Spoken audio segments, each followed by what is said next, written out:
हम लोग अभी शक्ति और क्षमा शीर्षक कविता पढ़ रहे हैं, जिसके कवि हैं रामधारी सिंह दिनकर। और दिनकर के बारे में भी हम लोगों ने छोटी संक्षिप्त जानकारी हासिल कर ली। और इस पाठ में, इस कविता में हम लोग ने 4, 4, 8, 12, 16 लाइन की पंक्तियां हम लोग पढ़ चुके हैं। हम लोग यहाँ तक पढ़े कि किस तरह श्री राम जो है सीता लंका जाने के लिए किस तरह समुद्र से अनुनय विनय करते हैं, समुद्र के सामने प्रार्थना करते हैं, छंद पढ़ते हैं और उसका क्या असर होता है ये हम लोग अभी पढ़ेंगे। उत्तर में जब एक नाद भी उठा नहीं सागर से, उठी अधीर धधक पौरुष की आग राम के सर से।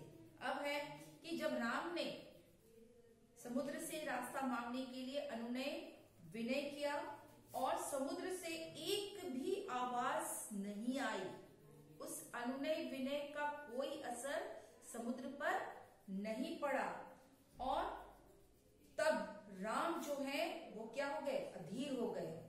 और उसने क्या किया, उसके पौरुष की ललकार से उसने क्या किया, अपने सर से बाण निकाला और उस बाण से अग्नि की वर्षा करने की सोची, है ना। और सिंधु देव त्राही त्राही करता आ गिरा शरण में, चरण पूज दास्ता ग्रहण की बंधा मूड बंधन में। अब क्या हुआ कि जब समुद्र ने राम के गुस्से को देखा, है ना, तो वो क्या हुआ, दौड़ता हुआ राम के चरणों पे आ गिरा, राम से माफी मांगने लगा और राम के चरणों में आकर के उसकी दासता को क्या कर लिया, स्वीकार कर लिया, है ना। वो मूड बंधन में, और वह पहले बहुत होशियार बन रहा था, राम की बात को नहीं मान रहा था, तो राम ने गुस्से से अपने बाण से उस समुद्र के जल को सुखाने का निश्चय कर लिया। और जब समुद्र को इस बात का पता चला तो वह अपनी दौड़ते हुए राम के चरणों में गिरा और उसकी दासता को स्वीकार कर लिया और अपनी मूर्खता पर उसे बहुत ही शर्म आ रही थी कि वो कितना बड़ा मूर्ख था। सच पूछो तो सर से ही बसती है दीप्ति विनय की, संधि वचन संपुज उसी का जिसमें शक्ति विजय की। तो इस पंक्ति में जो कवि कहते हैं सच पूछो तो सर से ही, मीन्स जैसे ही राम ने अपनी ताकत का परिचय दिया, जैसे ही राम ने अपने बाण को निकाला तो क्या हुआ, समुद्र भागता हुआ उसकी ओर आ गया।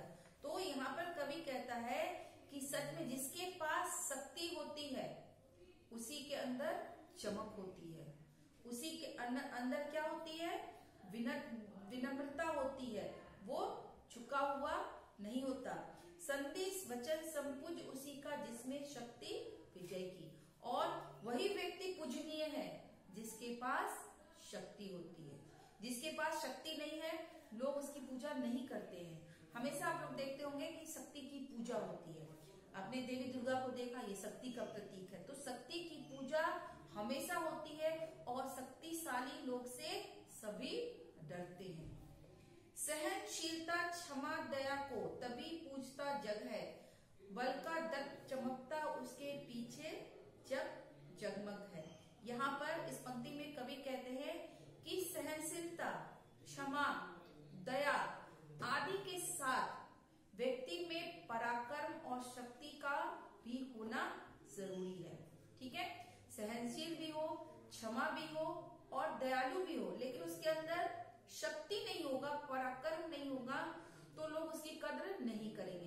तो सहनशील, क्षमा, दया तभी अच्छी लगती है जब एक व्यक्ति में पराक्रम हो और उसके अंदर शक्ति हो, तभी उनके गुणों की कद्र की जाती है।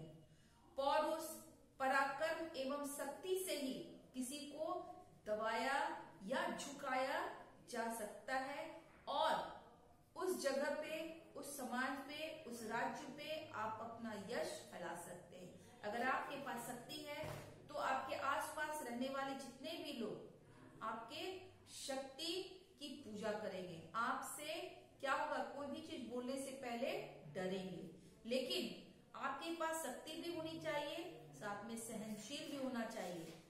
भी होना चाहिए और क्षमाशील भी होना चाहिए। ऐसा नहीं कि शक्ति का प्रयोग हम गलत ढंग से करें, नहीं, शक्तिशाली व्यक्ति के अंदर ये भी होना चाहिए, तभी एक शक्तिशाली व्यक्ति दूसरे को क्षमा भी दे सकता है। तो इस तरह स्टूडेंट ये पार्ट यहीं पर खत्म हुआ और इससे संबंधित जो भी अभ्यास कार्य है वो मैं आप लोगों को बता दूंगी।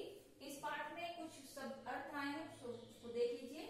मनोबल का है मन की शक्ति, कायर का मतलब डरपोक, रिपु दुश्मन, समक्ष सामने, विनत विनम्र, पंथ रास्ता, भुजंग सांप, नाट आवाज, गरल, विष जहर और हलाहल भी कहते हैं, मूड मूर्ख, संपूज्य मीन्स पूजनीय। ये सभी वर्ड मीनिंग को आप याद भी करेंगे और अपने क्लास वर्क कॉपी में इसे नोट डाउन भी करेंगे। So thank you class.